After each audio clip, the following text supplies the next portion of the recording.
I just want people just to look at us as a rock and roll band. And, I mean, we don't hide the fact that we sing about Christ or stand up for Him. We're not ashamed of that whatsoever.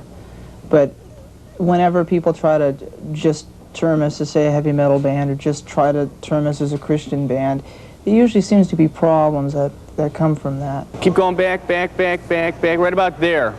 That's like a home base kind of for you. A lot of stations just won't play us if we are labeled a Christian band. And, you know, we are Christian guys, and we do believe in Jesus, and we do sing about God, but yet we're a band. You know, so you don't always have to play the camera. You could just, like, play out, and if you see the camera, whip to it and stuff. Music's you know, it's a thing to voice your opinions, really. I mean, it could be poetry or taken as an art, or it could be something to use as making statements. If you got the steady cam or the camera going by, if you want to like run with it, like as you're playing and stuff, it'll be cool because there's so much room to run and stuff, you know? For me, I just want people to go, hey, they're a good band and they have a great message. They sing about something really good. They sing about Christ. All right, stand by. Let's do a rehearsal. I remember the days when rock and roll was a fun thing, you know, like in the days of Elvis Presley and Buddy Holly and Carl Perkins, when it was kind of clean fun, you know. There wasn't anything dirty about it. And in a sense, I think that's kind of what they're trying to convey in their own way. Everybody in their places? Patrick, you need a level. There's other people that stand up for evil, you know. Why couldn't I stand up for Christ, but still be, you know, a rocker? Okay, slates up, roll cameras. Roll sound. Great.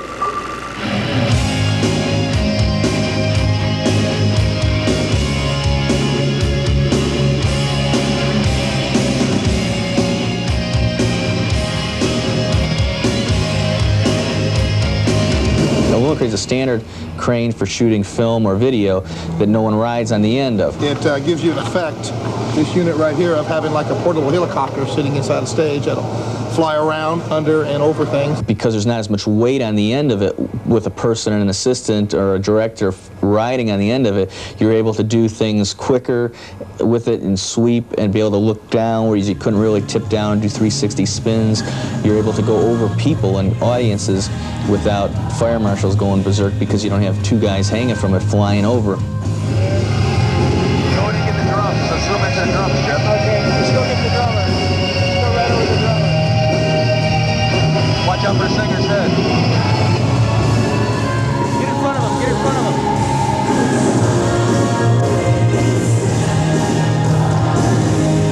Yeah, that's nice, that's nice.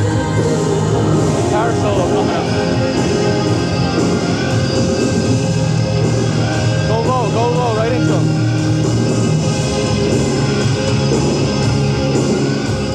I'm Robert and Michael's mother, so I was always very helpful in their band situation because my home was the nucleus of everything that happened, and so I just started getting involved and working with them, doing whatever needed to be done, never dreaming that I would become their manager. It's made it different, you know, from the days when she was just our mother to now she's our mother and our manager. It's different, you know, a different relationship, but in a good way, you know. I really like it that way. There's a lot of trust. You know, you hear a lot of nightmare stories today about management companies ripping bands off and problems happening, and everybody has problems, but it's really cool within the kind of almost like family type of setup. It's very hard work, but if I have a job or a reason to be there, I'm there. And it's entertaining. It's fun. I enjoy it a lot, actually. It's a challenge. It just thrills us to death, you know, to see it happening to them because it's happening for us too. You know, it's kind of like we're up there on the stage. That's the feeling I get. When I get up there on my own on the next one, because then I won't have to worry about being in the shot on that camera, then we can really go bananas.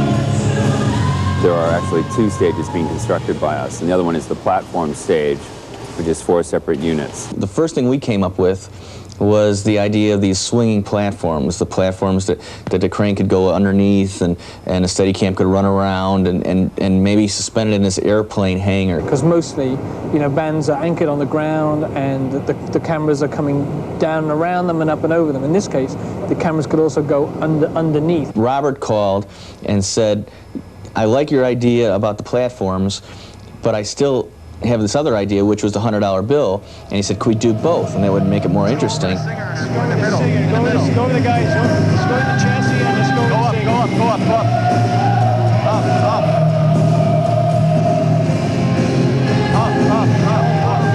Widen out. That's as wide as we can go. That's 20 mil. Okay. Up higher, beginner. He's already high. Okay, let's go to get the singer, guys. Go get the singer.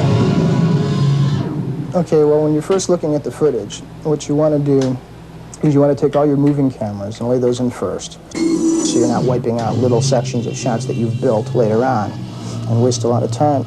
Oh, I like that. Can they use that for something? What?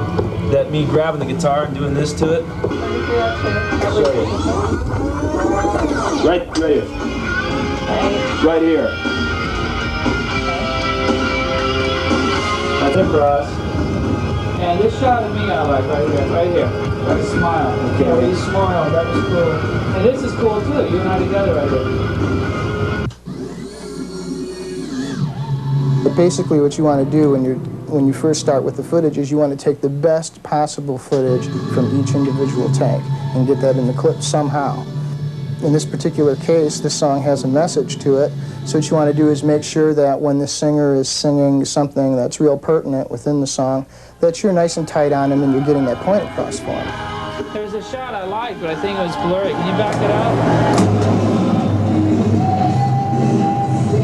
And their input sometimes is very good, actually, because a lot of times you work hard to do something, and if you didn't know that they didn't like the way they looked from the left profile or something, and you put 10 of those shots in, they're going to get the offline and say to you, well, I don't like that side of me. Could you take those shots out? And then you've got 10 holes you have to fill. Get out of the helicopter right there. Something's wrong. Okay, can you stop for a minute, Teresa? I don't like that. I'd rather see us in the copter and then all of a sudden we're looking down at the logo and we're landing on it versus coming in on this point of view. Okay. No, it's not. The we could be lit a little longer, maybe. The notes that we have here, I'm sure you'll probably find when you go through these that a lot of these are in there already. Mm-hmm.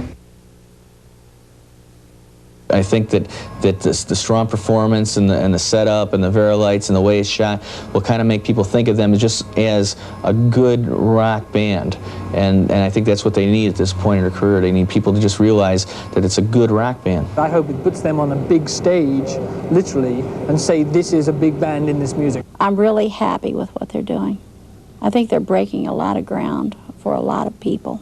There's so many different dreams, but our main goal as a Christian and a Stryper and through life, you know, is the eventual day of getting to heaven and seeing Christ and just being there. And, that's where the party's going to be at. It's not going to be in hell. My dream would have to be similar to that, for just everybody to, you know, put down their pride and just put down whatever it may be that puts up a wall between them and God. For me, to see this band become bigger and for us to reach out to more people, because we look at it as the bigger the band gets, the more people who have the opportunity to hear what we're saying. I think the best thing that could happen to Stryper is to find out that a lot of people became Christians because of this video. That would be the best thing, because they saw something in us that was different and they wanted that too.